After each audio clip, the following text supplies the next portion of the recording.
It's 3:47 a.m. on the 8th of November 2025. Over the quiet skies of Caracas, the night splits open. U.S. F-16 Fighting Falcons rush through the clouds at full speed, their engines roaring like thunder as bright flashes of white and orange light burst across the city below. From the deck of the destroyer USS Porter, sailors stare at the radar. Each blinking dot marks another missile in flight. Inside the control room, the tension is sharp enough to feel. A steady voice comes through the headset. Eagle 1, confirm impact. 5 seconds later, shockwaves hit the ground 200 miles away. Windows shatter. Power flickers. The first American strike on Venezuelan soil is real. No one on board speaks. The crew knows they've crossed a line that history won't forget. On the radar, new signals start to appear from the coast, fast, rising, and hostile. The next words echo across the bridge. Incoming launch detected. Then, the screen fades to black. For years, Washington and Caracas had danced on the edge of open conflict. Venezuela's coastline, once known for trade and fishing, had turned into a launch zone filled with Chinese-made C-802 anti-ship missiles and Russian Su-30 jets flying low across the Caribbean. Every radar in the region watched that stretch of water day and night, because one wrong move there could close the entire southern trade route in minutes. To most people in the United States, this was just another distant tension. But for the sailors on the USS Porter, it was personal. Some had family working on supply ships nearby. Others had been stationed in those waters for months, knowing that a single radar blip could end everything. What was supposed to be another routine patrol had just turned into a fight for survival. The White House had warned Caracas again and again. Yet the Venezuelan government kept arming its coast, building underground depots near Maracay and hidden bunkers in the Andes. Intelligence reports showed foreign technicians training local crews on missile systems meant to reach deep into the sea lanes used by American and Allied ships. The risk was no longer theoretical, it was right there on the radar, flashing red every hour. When the first missiles were launched toward the American fleet that night, it wasn't about politics anymore. It was about lives. About defending the men and women who had been sitting on that deck under the humid Caribbean air, waiting for a line they hoped would never be crossed. By the time dawn approached, everyone from Washington to Caracas understood the truth. This wasn't a warning shot. It was the spark that would ignite a war in the Western Hemisphere for the first time in generations. And now, the world had to choose which side of that fire to stand on. If you believe the strike was justified defense, press 1. If you think it was a step too far that risks a wider war, press 9. And make sure to subscribe so you don't miss what happens when the counterattack begins. At 3:52 a.m., inside the Combat Information Center of the USS Porter, a young radar technician saw something strange. A sudden cluster of fast-moving dots climbing from Venezuela's coast. His hand froze on the console before he spoke. Possible launch detected. Every alarm on the destroyer screamed at once. Red lights flashed, doors slammed shut, and sailors raced to their battle stations.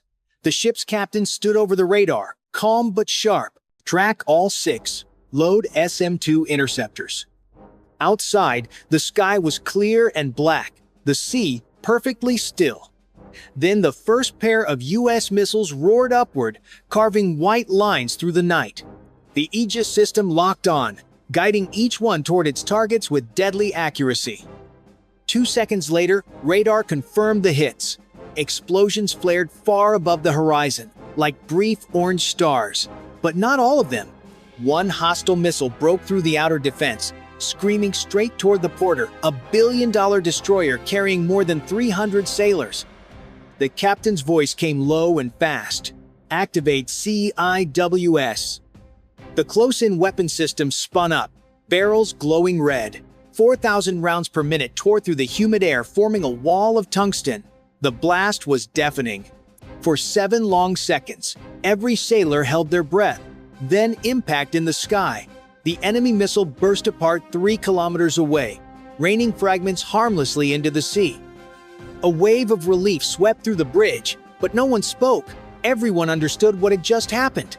Venezuela had fired the first shot. the line of deterrence was gone. In the Situation Room, Washington buzzed with movement. Analysts confirmed the launch site coastal batteries near Puerto Cabello. Satellite feeds showed trucks fleeing into jungle roads. The president turned to his generals. No hesitation. Prepare counter-strike authorization.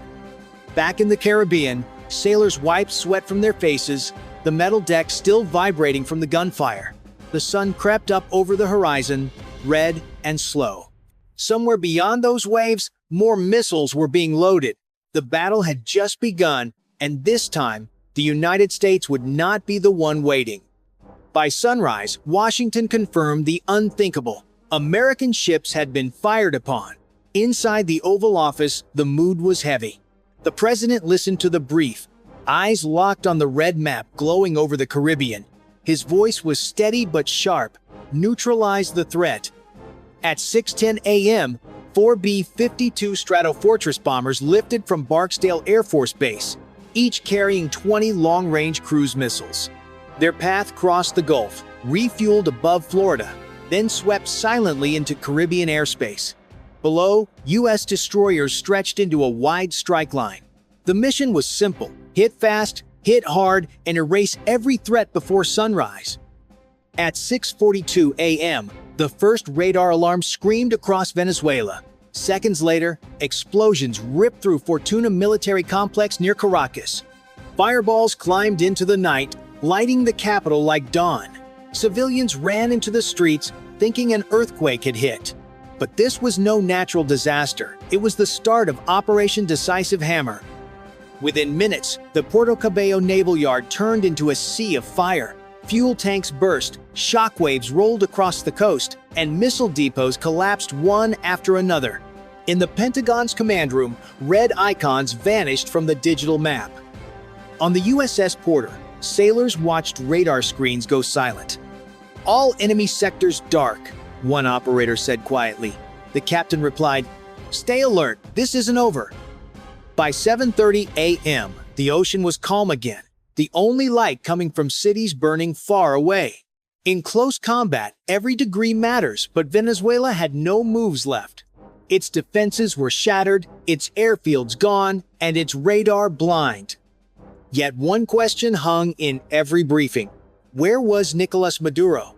Intelligence showed convoys slipping into the Andes under thick fog, protected by loyal guards and unknown cargo. Washington wanted one thing: confirmation he was still alive. As the Caribbean burned, the world was split in two. Was this justice or the rise of something far more dangerous? Type 1 if you call it justice, or 9 if you fear what comes next, and subscribe so you don't miss the next chapter of this unfolding war. Just as the Pentagon declared the skies clear, new intelligence came in. Encrypted messages were detected deep in the Andes Mountains, short bursts sent every 10 minutes on a channel once reserved for Venezuela's presidential guard. Analysts froze. The pattern was unmistakable. Nicolas Maduro was alive and on the move. The hunt began under a new name: Operation Silent Dagger. At 3 a.m. the next day, 2 MH-60 Blackhawks lifted off from a secret airfield in Colombia. Below their wings, armed drones from the Air Force's 9th Recon Wing glided silently through the clouds, scanning the ridges for any sign of movement. Their orders were clear: capture him if possible, neutralize if not, no noise, no mistakes. As they crossed the border, the jungle canopy swallowed every sound but the hum of the rotors. In the fog below, heat signatures appeared: 10 armored SUVs moving in formation along a mountain road. "That's him," one pilot whispered. The chase began.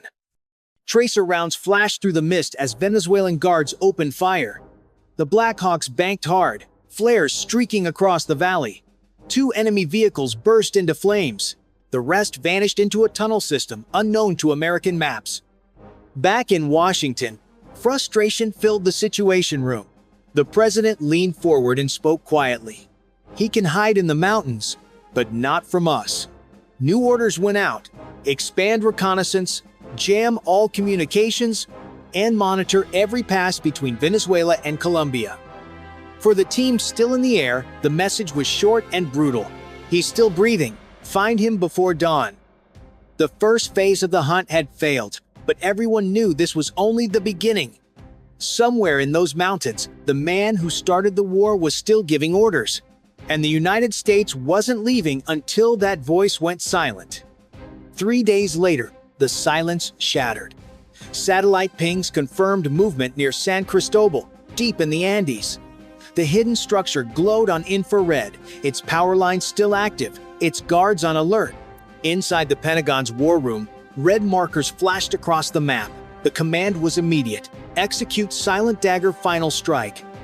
At 4:12 a.m., armored units under General Rafael Castillo, once one of Maduro's own commanders, moved through the mist. Above them, U.S. drones from Southern Command streamed real-time video of their advance. The bunker's defenders opened fire with Russian-made machine guns, sparks flashing through fog as the ground shook. Castillo's tanks surged forward, crushing barricades and breaching the compound walls in less than half an hour. Inside, special operators cleared each corridor with precision. Grenades burst, doors flew open, and the smell of cordite filled the tunnels. Then, in a dim underground room lit only by flickering monitors, they found him, Nicolas Maduro, disheveled, exhausted, and clutching a pistol that never fired. He screamed for loyalty, but no one answered. One of his own guards stepped forward, took the gun, and said softly, "It's over." At 4:58 a.m., General Castillo's voice came over open comms. "Target secured. The dictator is in custody." The news spread instantly.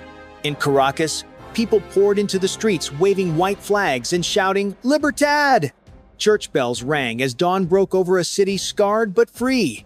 From Washington, the president received confirmation and paused before speaking a single line.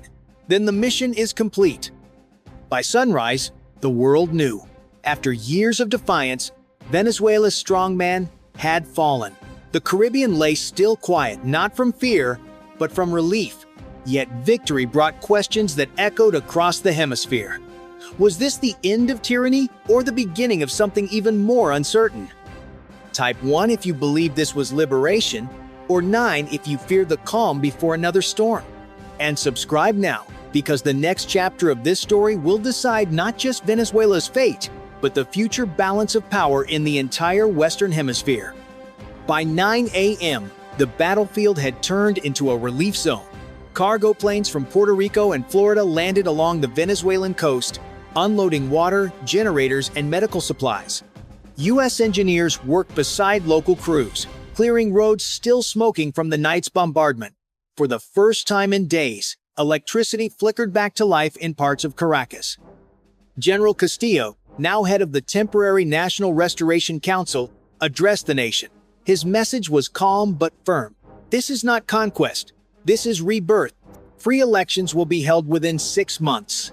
Across the city, people listened from balconies, holding torn flags in trembling hands.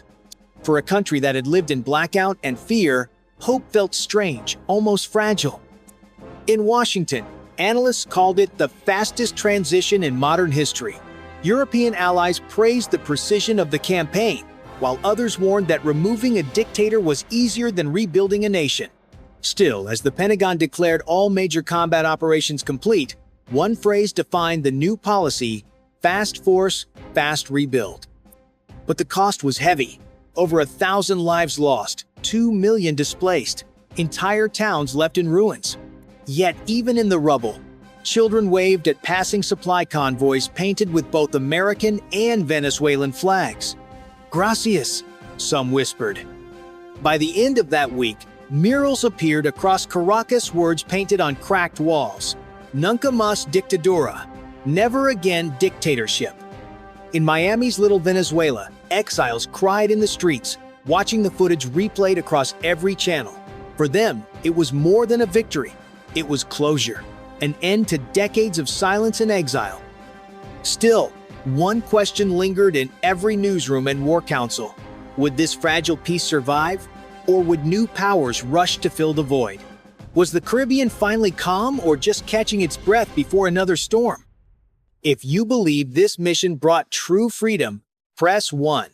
If you think the next storm is already rising beyond the horizon, press 9.